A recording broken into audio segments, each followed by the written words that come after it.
അപ്പോൾ വിഷയം Israel Iran അപ്ഡേറ്റ്സൊക്കെ അങ്ങനെ നോക്കിയിരിക്കുകയാവും. ഞാനും അങ്ങനെ തന്നെയാണ്. ഇത് എസ്കലേറ്റ് ചെയ്ത് എവിടെ എത്തും എന്നുള്ളതിനെ കുറിച്ചൊന്നും വലിയ ഐഡിയ ഇല്ല. ഞാൻ ഇന്നലെ തന്നെ ഒരു വീഡിയോ ചെയ്യണമെന്ന് ഇങ്ങനെ വിചാരിച്ചിരുന്നതാണ്. പിന്നെ അതിൻ്റെ ഒരു എസ്കലേഷൻ ഇന്ന് എന്ത് സംഭവിക്കും എന്നുള്ളത് നോക്കാൻ വേണ്ടിയിരുന്നതാണ്. കാരണം അയത്തുള്ള ഖൊമേനി, അലി ഖൊമേനീനെ, ദ സുപ്രീം ലീഡർ ഓഫ് ഇറാനെ തീർക്കാനൊരു പ്ലാൻ ഉണ്ട് എന്ന് ഇന്നലെ നെതന്യാഹു പറഞ്ഞിട്ടുണ്ടായിരുന്നു. അപ്പോൾ ആ ടൈമിൽ അമേരിക്ക അത് വീറ്റോ ചെയ്തു. അൺടിൽ അൺലെസ് അമേരിക്കൻ അസറ്റ്സിൻ്റെ മുകളിലും അമേരിക്കക്കാരുടെ എന്തെങ്കിലും ഒരു നാശനഷ്ടം വന്നു കഴിഞ്ഞാൽ മാത്രമേ അമേരിക്കയ്ക്ക് സീനുള്ളൂ എന്നുള്ളത് കൊണ്ട് അവരത് നാറ്റോ ചെയ്ത് ഒഴിവാക്കി എന്നുള്ളൊരു ന്യൂസും കാര്യങ്ങളൊക്കെ പുറത്ത് വന്നിട്ടുണ്ടായിരുന്നത്. അപ്പോഴേ ഒരു സംശയമുണ്ട്, ഈ നാടകം ഇതെവിടെ ചെന്നെത്തും. അപ്പോഴാണ് ഇന്ന് രാവിലെ G7 എന്ത് ചെയ്തത്, ചെങ്ങായി ഇറങ്ങിപ്പോയത്. ഡൊണാൾഡ് ട്രംപ് ഇറങ്ങിപ്പോയ സമയത്ത് ഇവിടുത്തെ മീഡിയാസ് മൊത്തം പറഞ്ഞത് എന്താ, ഇയാളുടെ ഇറങ്ങിപ്പോക്ക് എന്തോ സമാധാനം കൊണ്ടുവരാനും വൻ ചർച്ചയ്ക്കും പോയതാണ്. എന്നങ്ങനെയല്ല. ഡൊണാൾഡ് ട്രംപിൻ്റെ എക്സ്പോസ്റ്റ് എക്സ്പോസ് ചെയ്യാനിവിടെ സൈഡിൽ നിങ്ങൾക്ക് വെച്ച് വായിച്ച് കേൾപ്പിച്ചു തരാം. ഓക്കെ, ആദ്യമായിട്ടുള്ള പോസ്റ്റ് എന്താണെന്ന് വെച്ച് കഴിഞ്ഞാൽ, we now have complete and total control of the skies over Iran. ഇറാൻ്റെ ആകാശം ഞങ്ങളെയും കൂടിയും കൺട്രോൾ എന്ന് പറയുമ്പോൾ ഓൾറെഡി ഇസ്രായേൽ പറയേണ്ട അവരെ കൺട്രോളിലാണെന്നുള്ളത്. ഇപ്പോൾ അമേരിക്കയും കൂടിയും പറയുന്നു അവരുടെയും കൂടിയും കൺട്രോളിലാണ്. Iran had good sky trackers and other defensive equipments and plenty of it, but it doesn't compare to American made conceived and manufactured stuff. Nobody does it better than the good old USA. നിങ്ങൾക്ക് ഭയങ്കര ട്രാക്കേഴ്സും പരിപാടികളും എക്യുപ്മെൻറ്റ്സും ഒക്കെ നിങ്ങൾക്ക് safety ഒക്കെ ഉണ്ടാവും ഇറാന്. പക്ഷെ അമേരിക്കയുടെ ടോയ്സിൻ്റെ അത്ര വരില്ല. ഇതാണ് മുപ്പരുടെ ആദ്യത്തെ post. Then the very next post വന്നിരിക്കുന്നത്, we know exactly where the so called supreme leader is hiding. ഇന്നലെ നെതന്യാഹു ഖൊമേനീനെ തട്ടാൻ വേണ്ടി പ്ലാൻ ഇട്ട് ചെന്ന സമയത്ത് ഇല്ല അത് സീനില്ല എന്ന് പറഞ്ഞ ആളാ. ഏത് തട്ടേണ്ട ആവശ്യമൊന്നുമില്ല, പീസ് സമാധാനം എന്നൊക്കെ പറഞ്ഞ ആൾ ഇന്ന് പറയാണ് എവിടെയാണ് ഉള്ളതെന്ന് ഞങ്ങൾക്ക് കൃത്യമായിട്ട് അറിയാം. എങ്ങനെ മൊസാദ് പ്ലാന്റഡ് ആണ് ഇറാനിൽ കുറച്ചായിട്ട് എന്നാണ് എനിക്ക് പേഴ്സണലി തോന്നുന്നത്. കാരണം വെക്കുന്ന ഇവരുടെ എല്ലാ ചീഫിനെയും ഹെഡിനെയും ഇറാൻ്റെ മൊസാദ് തട്ടുന്നുണ്ട്. അത് ഇറാൻ്റെ അകത്തിരിക്കാതെ ചെയ്യാനും പറ്റില്ലല്ലോ. അപ്പോൾ അത് മൊസാദ് ഓൾറെഡി അവിടെ പ്ലാന്റഡ് ആയതുകൊണ്ട് അവർക്ക് അറിയാം എവിടെയൊക്കെയാണ് ആരൊക്കെ, ഏതൊക്കെ നേതാക്കന്മാരോ അല്ലെങ്കിൽ ഏതൊക്കെ മിലിറ്ററി ചീഫ്സ് അല്ലെങ്കിൽ സയൻറ്റിസ്റ്റുകളോ എവിടെയൊക്കെ ഉണ്ടെന്നുള്ളത് ഇവർ കുറച്ചധികമായിട്ട് എനിക്ക് തോന്നുന്നത്. അവിടെ ചിലപ്പോൾ ഇറാനാണ്, അവിടെ അവർക്ക് ഉള്ളിൽ തന്നെ പ്രശ്നങ്ങളാണ്. സോ ഡബിൾ ഏജൻസ് ആയിട്ട് കുറേ പേര് ചിലപ്പോൾ കാണും മൊസാദിന് വേണ്ടി പണിയെടുക്കുന്നത്. സോ അങ്ങനെയുള്ളവർ ട്രാക്ക് ഡൗൺ ചെയ്ത് കാണും. അതുകൊണ്ടായിരിക്കും ഇപ്പോൾ ഡൊണാൾഡ് ട്രംപ് വന്നിട്ട് സുപ്രീം ലീഡർ എവിടെയാണ് ഒളിച്ചിരിക്കുന്നതെന്ന് അറിയാം. He is an easy target but is safe there where we are not going to take him out, practically kill. കൊല്ലാൻ പോകുന്നില്ല, ഇപ്പോൾ കൊല്ലുന്നില്ല, മനസ്സിലായോ? അറ്റ്ലീസ്റ്റ് നോട്ട് ഫോർ നൗ, തൽക്കാലത്തേക്ക് കൊല്ലും, ഇപ്പോൾ കൊല്ലുന്നില്ല, തൽക്കാലത്തേക്ക് കൊല്ലുന്നില്ല. But we don't want missiles shot at civilians or American soldiers. Our patience is wearing thin. Thank you for your attention to this matter. അതൊന്നുമില്ല, അയത്തുള്ള ഖൊമേനിയോട്, അലി ഖൊമേനിയോട് ബാ പുറത്ത് വാ, ഒളിച്ചിരിക്കണ്ട പോരി, ഇല്ലെങ്കിൽ ഞങ്ങൾ ഇറങ്ങും. ഡയറക്റ്റ് സാധനമാണിത്. പിന്നെ അത് കഴിഞ്ഞിട്ട് അൺകണ്ടീഷണൽ സറണ്ടർ. ആരോടാ? ഇറാൻ്റെ സുപ്രീം ലീഡറായിട്ടുള്ള അലി ഖൊമേനിയോട് സറണ്ടർ ചെയ്യാനാണ് അമേരിക്ക ആവശ്യപ്പെടുന്നത്. ഇത് മൊത്തത്തിലൊരു ഗ്രാൻഡ് പ്ലാനാണ്, മനസ്സിലായോ?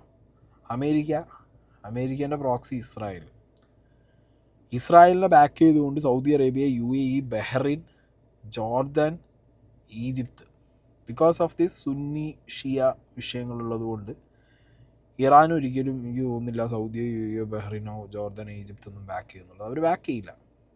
കാരണം നിങ്ങൾ ഈ നെതന്യാഹു പല സ്ഥലങ്ങളിലായിട്ട് പല ചാനൽസിന് കൊടുത്ത ബൈറ്റുകൾ ശ്രദ്ധിക്കണം. അവിടെയൊക്കെ ഭയങ്കര സ്ട്രെസ്സായിട്ട് പറയുന്നൊരു കാര്യമുണ്ട്, മിഡിൽ ഈസ്റ്റിൽ ഞങ്ങളൊരു പീസ്ഫുൾ എൻവയോൺമെൻറ്റ് കൊണ്ടുവരും. മിഡിൽ ഈസ്റ്റിലെ പീസ്ഫുൾ എൻവയോൺമെൻറ്റിൻ്റെ എതിരെ നിൽക്കുന്നത് ഇറാനാണ്. ഈ ഖൊമേനിൻ്റെ റെജിമെൻ്റ് അവരാണ് പ്രശ്നം. അവരുടെ റെജീമാണ് പ്രശ്നം. അവർ വന്നതിന് ശേഷമാണ് വിഷയങ്ങൾ ഉണ്ടാകുന്നത്. അവർ ഞങ്ങൾക്ക് മാത്രമല്ല ത്രെട്ട്, അവർ നിങ്ങൾക്കും ത്രെട്ടാണ്. ആൻഡ് എസ്പെഷ്യലി അയാൾ എടുത്തെടുത്ത് പുട്ടിൽ തേങ്ങ മാതിരി പറഞ്ഞുകൊണ്ടിരിക്കുന്നുണ്ട്, അമേരിക്കയ്ക്ക് ത്രെട്ടാണ്, അമേരിക്കയ്ക്ക് ത്രെട്ടാണ്, അമേരിക്കയ്ക്ക് ത്രെട്ടാണ്. അപ്പം അമേരിക്ക വരണം, അമേരിക്കയെ കൊണ്ടുവരണം, അമേരിക്കയുടെ ഇൻവോൾവ്മെൻറ്റ് അതിലേക്ക് കാര്യങ്ങൾ എത്തിക്കണം എന്നുള്ളത് തന്നെയാണ് ഇസ്രായേലിൻ്റെ ആവശ്യം. അതുതന്നെയാണ് ബെഞ്ചമിൻ നെതന്യാഹു ഇത്രയും ദിവസമായിട്ട് ചെയ്തും കൊണ്ടിരുന്നതും പറഞ്ഞുകൊണ്ടിരുന്നതും. So at last the plan is visible now. Plan ക്ലിയറായി ലോകത്തിന്, ഇല്ലേ? പ്ലാൻ വളരെ ക്ലിയറാണ്. അവർക്ക് ഇറാൻ്റെ സുപ്രീം ലീഡറിനെ തട്ടണം, ഇത്രയേ ഉള്ളൂ, വേറെ ഒന്നുമല്ല.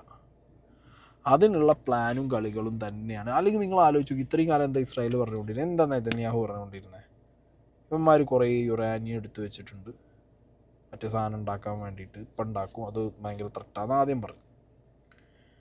പിന്നെ പറയുന്നു മിഡിൽ ഈസ്റ്റിൽ ഭയങ്കര വിഷയമാണ് ഇവന്മാർ, ബാക്കി GCC കൺട്രീസിനൊക്കെ ഇവന്മാർ വിഷയമാണ് എന്ന് പറയുന്നു. പിന്നെ പറഞ്ഞു ഇവന്മാർ അമേരിക്കയ്ക്ക് പ്രശ്നമാണ് എന്ന് പറഞ്ഞു. ഇതൊന്നുമല്ല അവിടുത്തെ വിഷയം. അവിടുത്തെ വിഷയം ദ സുപ്രീം ലീഡർ ഓഫ് ഇറാനെ അവന്മാർക്ക് അടിച്ചിടണം. എങ്ങനെയാണോ അവർ ഇറാഖിൽ അടിച്ചത് അതേപോലെ തന്നെ ഇറാനിലും ചെയ്യണം. അതാണ് അവരുടെ ആവശ്യം. സദ്ദാമിന് എങ്ങനെയാണോ ഇട്ട അതേപോലത്തെ ഒരു സാധനം ആയത്തുള്ള കൊമ്മിനിക്ക് വിടണം. ഇതിന് വേണ്ടിയിട്ടാണ് ഇപ്പോൾ ഈ ഒരു സംഗതി ഫുള്ള്. കാരണം എന്താ, ഇറാൻ്റെ പ്രോക്സീസ് വീക്കായി, മനസ്സിലായോ? ഇറാൻ്റെ പ്രോക്സീസ് വീക്കായതോടുകൂടി ഇപ്പോൾ ചൈന ഡയറക്റ്റായിട്ട് മിലിറ്ററിയും കൊടുത്തിട്ട് ഇറാനെ ഹെൽപ്പ് ചെയ്യൂ, റഷ്യ ഡയറക്റ്റ്ലി മിലിറ്ററി സാധനങ്ങളും കൊടുത്തിട്ട് ഹെൽപ്പ് ചെയ്യൂ. ഒരു ഫുൾ ഫ്ലെഡ്ജ്ഡ് അടിയിലേക്ക് പോയി കഴിഞ്ഞാൽ ഇല്ല, ടർക്കി മാത്രമേ കാണൂ ഇറാൻ്റെ ഒപ്പം, വേറെ ആരും കാണുമെന്ന് എനിക്ക് തോന്നുന്നില്ല. പാകിസ്ഥാൻ പിന്നെ ഇരുന്ന് ഡയലോഗ് അടിക്കുകയായിരിക്കും. സ്വന്തം രാജ്യത്തിനെ തന്നെ അവന്മാർക്ക് പ്രൊട്ടക്റ്റ് ചെയ്യാൻ പറ്റുന്നില്ല, പിന്നെയാണെങ്കിൽ അപ്പുറത്ത് കിടക്കാരോട് പോയിട്ട് നടക്കൂല. ഓൾറെഡി ടെഹ്റാനിൽ നിന്നുള്ള കുറേ ആൾക്കാർ അവിടുന്ന് ഇറാനിൽ നിന്ന് പാകിസ്ഥാനിലേക്ക് കയറുന്നുണ്ട്, അതന്നെ അവർക്ക് തലവേദനയാണ്. അതിനിടയിൽ ഇനി അവന്മാർ പാകിസ്ഥാൻ നിൽക്കുമെന്ന് എനിക്ക് തോന്നുന്നില്ല. കയറിപ്പോയപ്പോൾ ഈ പറഞ്ഞ പോലെ ടർക്ക് നിന്ന് കഴിഞ്ഞാൽ നിൽക്കും, അല്ലാതെ ആരും അവരൊപ്പം നിൽക്കില്ല. പിന്നെ ഇവിടുത്തെ മാധ്യമങ്ങൾ ഇന്നിരുന്ന് കുറേ ഇന്നും ഇന്നലെയൊക്കെ ആയിട്ട് പറയുന്നുണ്ട് ഇസ്രായേലിൽ ഭയങ്കര പ്രശ്നമാണ്. എനിക്ക് അറിയുന്ന കുറേ പേരായിട്ട് ഇസ്രായേലിൽ കണക്ട് ചെയ്തത് പ്രശ്നങ്ങളുണ്ട്, ഇല്ലയെന്നില്ല, പ്രശ്നങ്ങളുണ്ട്. പക്ഷെ അവർ ഭയങ്കര ഇപ്പോഴും പറയുന്നത് അവിടുത്തെ ഫെസിലിറ്റി അടിപൊളിയാണ്, അവിടെ അവർക്ക് വാർണിംഗ് വരും, ബങ്കേഴ്സിൽ പോവാം, ഫുഡിന് പ്രശ്നമില്ല, ട്രാൻസ്പോർട്ടേഷന് പ്രശ്നമില്ല, ഇടയ്ക്കിടയ്ക്ക് സാധനങ്ങൾ വന്ന് വീഴുന്നുണ്ട്, നാശനഷ്ടങ്ങൾ ഉണ്ടാകുന്നുണ്ട്. പക്ഷെ അവിടുത്തെ ഫെസിലിറ്റീസ് അടിപൊളി ആയതുകൊണ്ട് തന്നെ ഇവിടെ മരണസംഖ്യ അത്ര കയറിയിട്ട്, എന്തായാലും മരിച്ചു, അത് കുറച്ച് കാണില്ല. But still comparing to like systematic method അല്ലാത്ത ഒരു കാര്യത്തിൻ്റെ മുകളിൽ ഇപ്പോൾ ഇറാൻ്റെ സാധനങ്ങളൊന്നും പുറത്ത് വരുന്നില്ല. ടു ബി ഓണസ്റ്റ്, ഞാൻ എവിടെയും കാണുന്നില്ല. ഇസ്രായേലിൽ നിന്നുള്ള എല്ലാ വിഷ്വൽസ് വരുന്നുണ്ട്, അവർക്ക് പറ്റിയ സാധനങ്ങൾ അവർ പുറത്തേക്ക് മീഡിയാസിന് കൊടുക്കുന്നുണ്ട്, ഇൻ്റർനാഷണൽ മീഡിയാസിനെ അവർ വെൽക്കം ചെയ്യുന്നുണ്ട്. എനിക്ക് തോന്നുന്നത് അൽ ജസീറയെ മാത്രമാണ് അവർ ഇസ്രായേൽ പുറത്ത് നിർത്തിയിട്ടുള്ളത്. ബാക്കി ഓൾമോസ്റ്റ് എല്ലാവർക്കും അവർ ബൈറ്റ്സ് കൊടുക്കുന്നുണ്ട്, വിഷ്വൽസ് എടുത്ത് പോകാൻ പറയുന്നുണ്ട്, കണക്ക് കൊടുക്കുന്നുണ്ട്. ഇറാൻ കംപ്ലീറ്റ്ലി ഐസൊലേറ്റഡ് ആണ്. അവരൊന്നും ഒരു തരത്തിലും ഒന്നും അവർ പുറത്ത് വിടുന്നില്ല, അവിടെ എന്ത് സംഭവിക്കുന്നു എങ്ങനെ. ഞാൻ ആകെ കണ്ട് 24 ന്യൂസിലൊരു മനുഷ്യൻ വന്നിരുന്നിട്ട് ഇറാനിലെ അവസ്ഥ പറയുന്നതാണ്. ഞങ്ങള് ഞായറാഴ്ച വരെ ഞങ്ങള് റൂമിൽ തന്നെ ഇരിക്കുകയായിരുന്നു, റൂമിൽ നിന്ന് വെളിയിലേക്കൊന്നും ഇറങ്ങിയിട്ടില്ലായിരുന്നു. അങ്ങനെ തിങ്കളാഴ്ച മോർണിംഗിൽ ഞങ്ങൾ ഇന്ത്യൻ എംബസിയിലേക്ക് എന്തെങ്കിലും ഓപ്ഷൻസ് ഉണ്ടോ എന്നറിയാൻ വേണ്ടി ഫോണിൽ വിളിച്ചിട്ട് അവർ പറഞ്ഞു ഇപ്പോൾ ഉള്ള സ്ഥലത്ത് എവിടെയെങ്കിലും സേഫ് ആയിട്ട് തന്നെ ഇരിക്കുക എന്ന് മാത്രമേ അവർ ഇന്ത്യൻ എംബസിയുടെ ഭാഗത്തുനിന്ന് ഞങ്ങൾക്ക് ഇൻഫർമേഷൻ കിട്ടിയിരുന്നത്.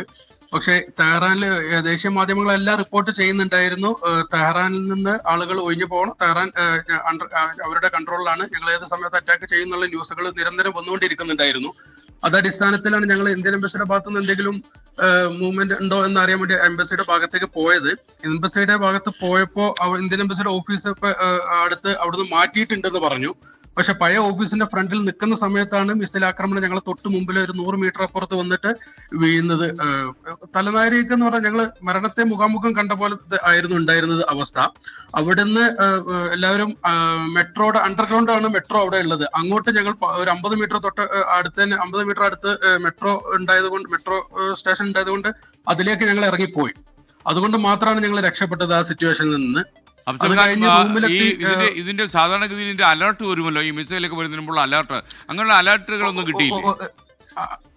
ഒരിക്കലും ഇല്ല. അവിടെ അലേർട്ട് എന്ന് പറഞ്ഞാല് ഇത് എപ്പോഴും വന്നുകൊണ്ടേ ഇരിക്കുകയാണ്. അവിടെ കഴിഞ്ഞ 2 ദിവസം മുമ്പ് വരെ ഫസ്റ്റ് ദിവസം സ്റ്റാർട്ടിങ് സമയത്ത് മാത്രമാണ് വല്ലപ്പോഴും ശബ്ദം കേട്ടിരുന്നത്.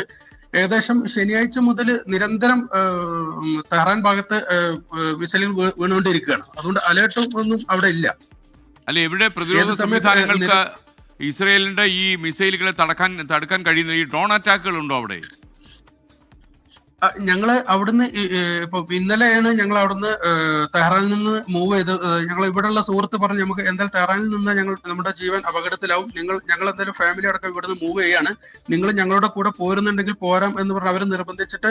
അപ്പൊ ഇന്ത്യൻ എംബസി പറഞ്ഞിരുന്നത് ഞങ്ങളോട് അവിടെ തന്നെ നിൽക്കാൻ വേണ്ടിയിട്ടാണ് പറഞ്ഞത്. പക്ഷെ അത് ഞങ്ങൾ അവരുടെ വാക്ക് കേൾക്കാതെയാണ് ഞങ്ങൾ അവിടുന്ന് ഇറങ്ങി പോകുന്നത്. അത് പോരുന്ന സമയത്താണ് ഏകദേശം നമ്മുടെ തെഹ്റാൻ ഭാഗം വിട്ടുകൊണ്ടിരിക്കുന്ന സമയത്ത് മിസൈൽ ആക്രമണം അങ്ങോട്ടും ഇങ്ങോട്ടും ഞങ്ങളുടെ മുകളിലൂടെ കാണുകയാണ്. ഞങ്ങൾ കണ്ണോട് കാണുന്നു അങ്ങോട്ടും ഇങ്ങോട്ടുള്ള മിസൈൽ ആക്രമണങ്ങൾ. അത് പലയിടത്തും ഞങ്ങൾ കൺമുമ്പിൽ തന്നെയാണ് വീഴുന്നത്. എന്തോ ഭാഗ്യത്തിനാണ് ഞങ്ങൾ അവിടുന്ന് തലനാരിലേക്ക് രക്ഷപ്പെട്ടിട്ട് ഇപ്പൊ യസ്ദ് എന്ന് പറയുന്ന സ്ഥലത്താണ് ഇപ്പൊ ഞങ്ങൾ ഉള്ളത്. ഈ യസ്ദ് എന്ന് പറയുന്ന സ്ഥലം യുനെസ്കോയുടെ ഇതിൽ രജിസ്റ്റേർഡ് ചെയ്തിട്ടുള്ള ഒരു ഗ്രാമമാണ്, പ്രദേശമാണ്. അതുകൊണ്ട് ഇവിടെ അതെ. അതുകൊണ്ട് വലിയ ബിൽഡിങ്സോ കാര്യങ്ങളൊന്നും ഇവിടെ ഇല്ല. പക്ഷെ എങ്കിൽ പോലും ഇവിടെ അവരുടെ മിലിറ്ററി ക്യാമ്പോ കാര്യങ്ങളൊന്നും ഇവിടെ ഇല്ല. അതാണ് ഇവിടെ അറ്റാക്ക് ഉണ്ടാവില്ല എന്നുള്ള ചെറിയൊരു പ്രതീക്ഷ മാത്രമാണ് ഞങ്ങൾ. അതുകൊണ്ടാണ് അവിടെയുള്ള ആളുകളെ, തെഹ്റാൻ ഭാഗത്തുള്ള എല്ലാ ആളുകളും ഇങ്ങോട്ട് മാറി പോന്നിട്ടുള്ളത്. ഞാൻ ഇയാൾ മാത്രമാണ്. ഞാൻ വേറെ ഒരു ചാനലിലും ഇറാനിൽ ഇപ്പൊ ഇസ്രായേലിന് ഇഷ്ടം പോലെ ആൾക്കാർ രാവിലെ ആകുമ്പോൾ ചായ കുടിക്കാൻ നേരത്തെ തുടങ്ങും. വൈകുന്നേരം രാത്രി ഇപ്പോൾ കിടക്കാൻ നേരം വരെ ഇസ്രായേലിൽ നിന്നുള്ളവരൊക്കെ പിടിച്ചിട്ട് ഒരു വീഡിയോ എടുപ്പിക്കും. ഇറാനിൽ നിന്ന് ആരെയും കൊണ്ടുവരുന്നില്ല. എന്താണെങ്കിലും ദ ഗ്രാൻഡ് പ്ലാൻ സെറ്റായിട്ടുണ്ട്, വിസിബിൾ ആയിട്ടുണ്ട് ഇപ്പോൾ ലോകത്തിന് എന്താണ് ഇവന്മാരുടെ ആവശ്യം എന്നുള്ളത്. They are targeting Khomeini, Ali Khomeini. Already തട്ടിയോ ഇനി തട്ടുമോ എന്ന് പറയാൻ പാടില്ലടി. ഇവന്മാർ ഇതെല്ലാം കൂടി എവിടെ ചെന്ന് എത്തിക്കും ഈ ലോകത്തിനെന്നുള്ളത്.